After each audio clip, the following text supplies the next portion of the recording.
That's the last thing I remember. The rest is a blank. The hell it is? What happened? It was all over the news. I remember watching it with my mom. They said he went missing during a training exercise. But then, the story changed. A couple days later, they started reporting that he was killed in action. Yeah, that was it. The news outlets are nothing but Shinra mouthpieces spewing propaganda.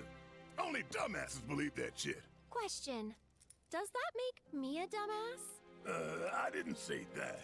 What I meant was, screw Shinra for manipulating honest folks. It doesn't matter what they said back then. Sephiroth was in Midgard. We fought him. Whatever happened, he's alive. Don't know about alive so much as around? But why come back now? After 5 years, doing who knows what?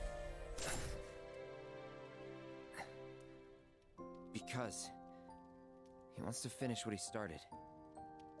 He wants to reclaim his birthright and rule over the planet with Jenova at his side. After 5 years?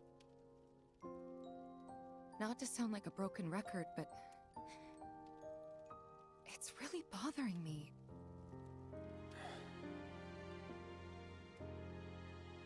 Well, what's bothering me is all this Jenova stuff.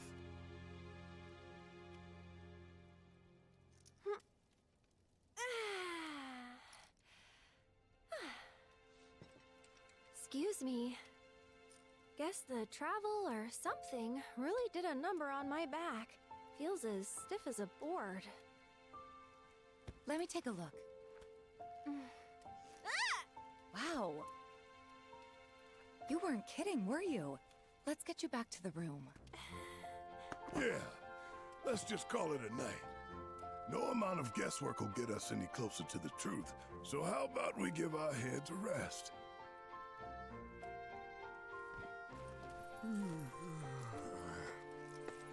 All right, 13, I love you. Oh, no, you don't. That bed's mine. Sweet dreams. See you Top tomorrow. Barrett, you're stuck on the floor. Sucks to suck. Oh, I love these characters. Dude, the flashback sequence is perfection. Hey, Oh, it's Barrett? perfection. Oh, You okay. awake? You got more? Early. Why? Was wondering, what's Cloud been doing these past 5 years? Where's he been? And you're asking me this? Just had a feeling you'd know. Probably did at one point. All that stuff was taken from me, though. Or maybe erased?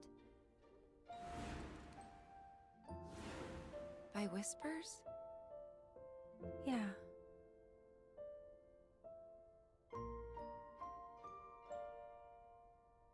Maybe that's why. Why what? This is gonna sound crazy, but as far as I know, Cloud was never in Nibelheim 5 years ago.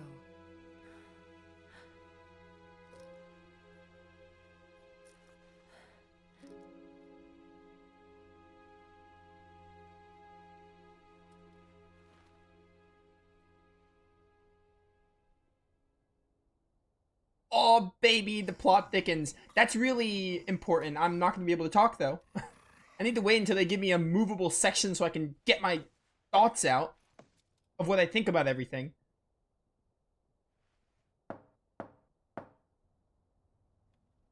Cloud, you up?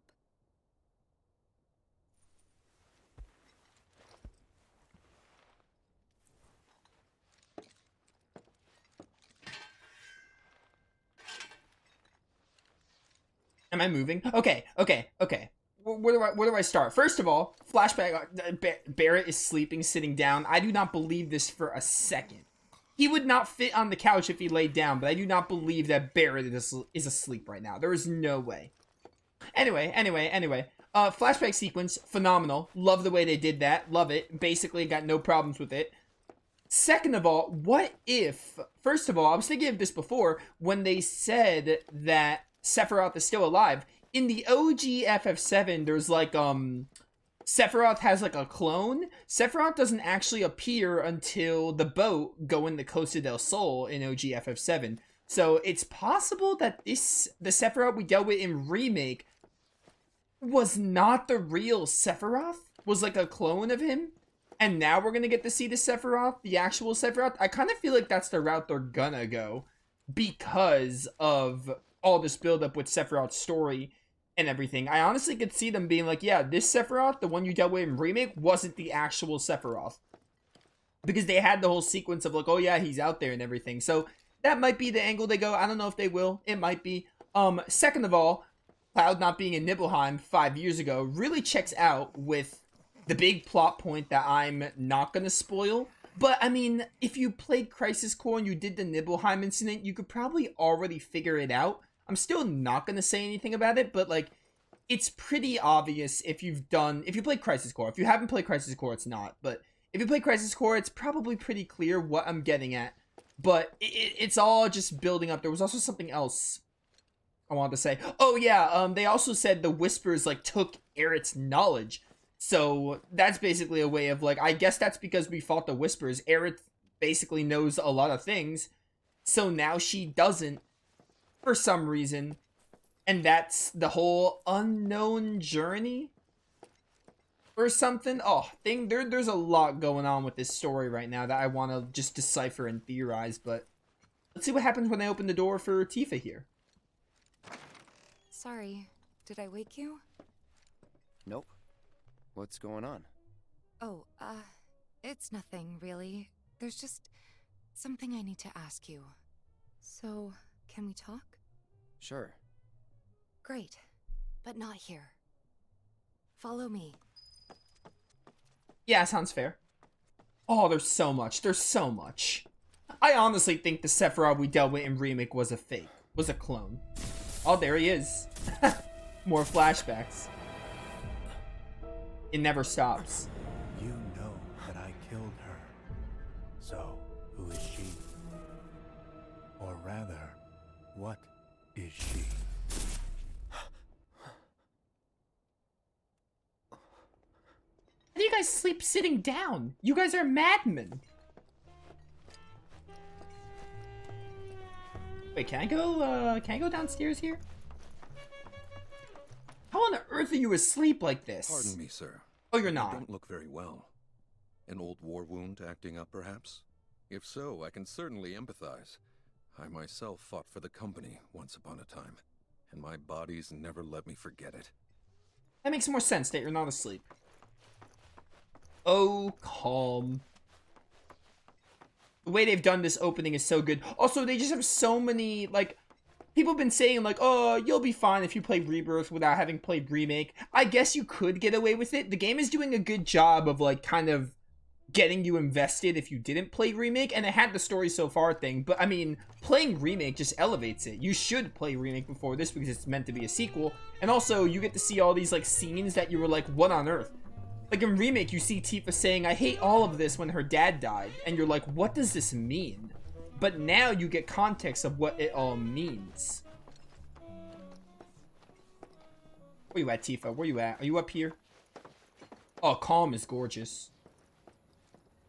Yeah, what's up? You want to talk about that promise we made? Do you think Midgar's over there?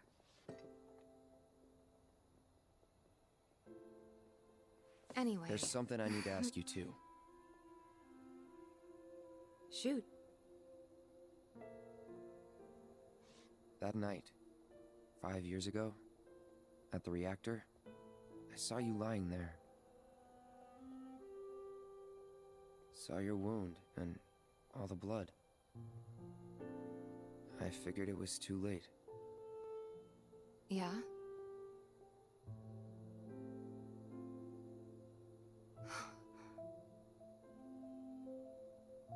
Wait, what are you implying? That I died? That I'm some kind of imposter?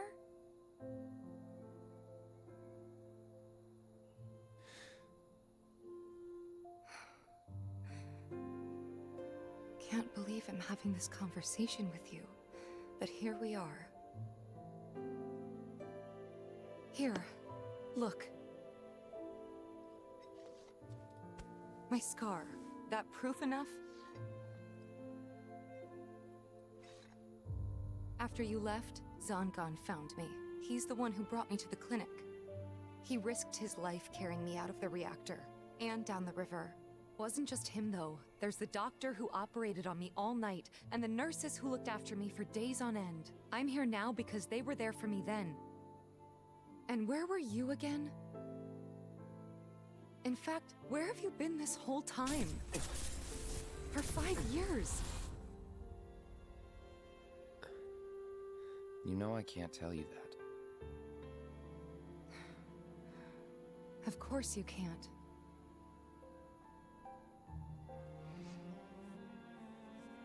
Sorry, I just need some space. Understandable. They gotta save that twist for the third game. Or maybe the end of this game. I don't know. Yeah, some heavy stuff. Cloud was not there or Cloud apparently wasn't there 5 years ago. What could it all mean? Again, it might be... You might be able to figure it out if you've done the Crisis Core Nibelheim incident. And I've done it twice on the channel. Or just if you played the OG, obviously. Where we left off, like nothing had changed. But I guess I was wrong.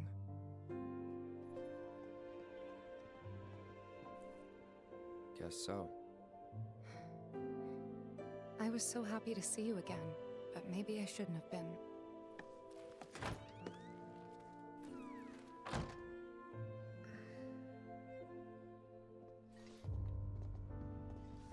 That's rough, girl. That's rough. Probably shouldn't go in. Yeah. Best to leave them alone for now.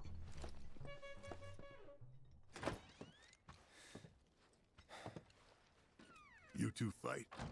No. We have enough problems as it is.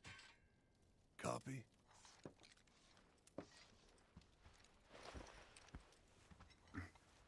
Night. Tomorrow is another day. Tomorrow I hope we get to play as you. That's gonna be exciting. Oh, never meet your heroes. Complete chapter 1. A new journey begins. Oh, we're gonna probably get to play as the other characters now. Give me Red 13. The inn at calm next morning. Dude, the detail on the faces is so good. Like I love the facial detail for the characters in this game. Power of the PS5, baby. Look at all these books. Checkpoint updated. Oh, we got some crazy stuff going on. Nibelheim incident is behind us. Oh, the flashback. The plot thickens. The journey begins. Getting to play as the other characters. Can only get better from here. What's this? A gift from our humble establishment. Though it may not look like much, it should help you to break the ice with those you meet.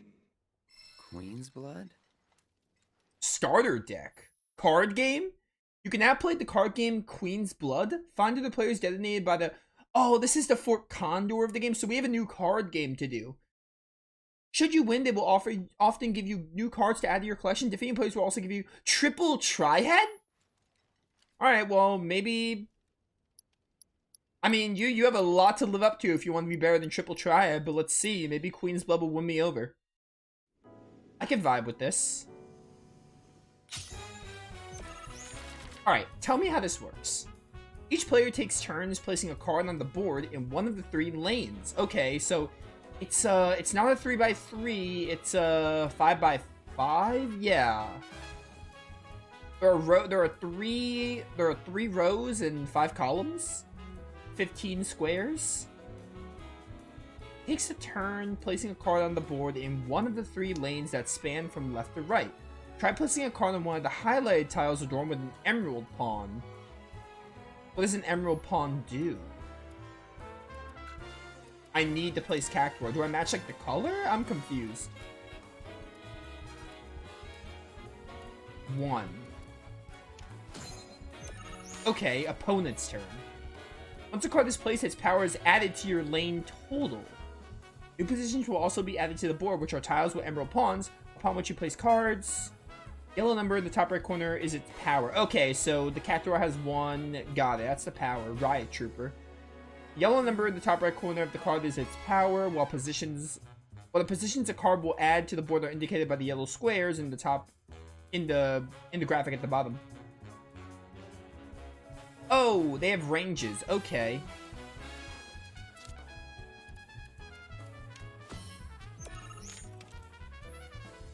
Next, place a card so that one of its yellow tiles overlaps with one of your existing positions. So this one's up.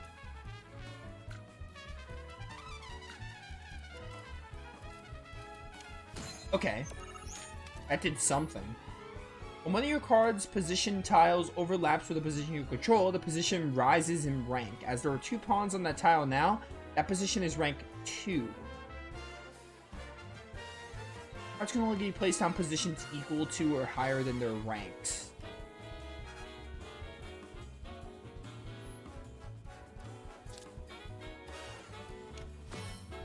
Okay. As you now have a rank 2 position, try placing your rank 2, so that'd be the Riot Trooper, card on it. Oh, okay, so the little... I see.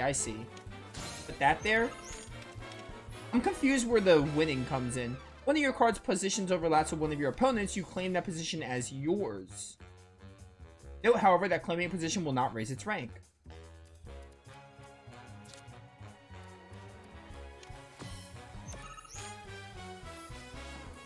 You can keep track of who is winning a lane by looking at the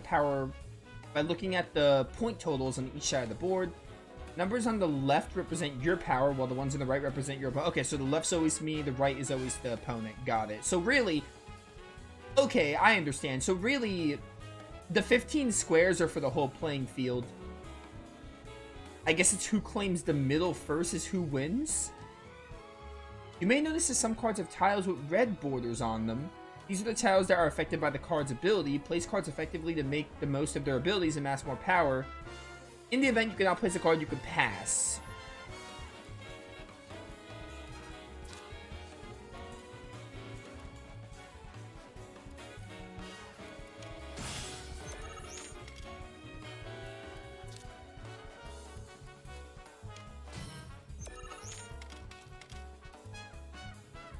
So they have 8 and I have 7.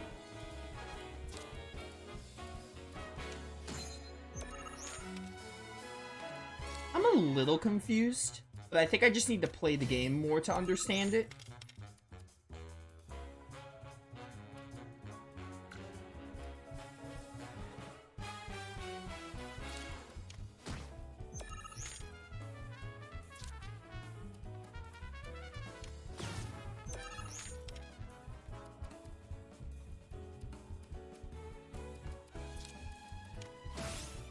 That's mine now. They can't do any. Okay, so I guess it's like a dominance thing where I'm trying to dominate more of the field, I guess.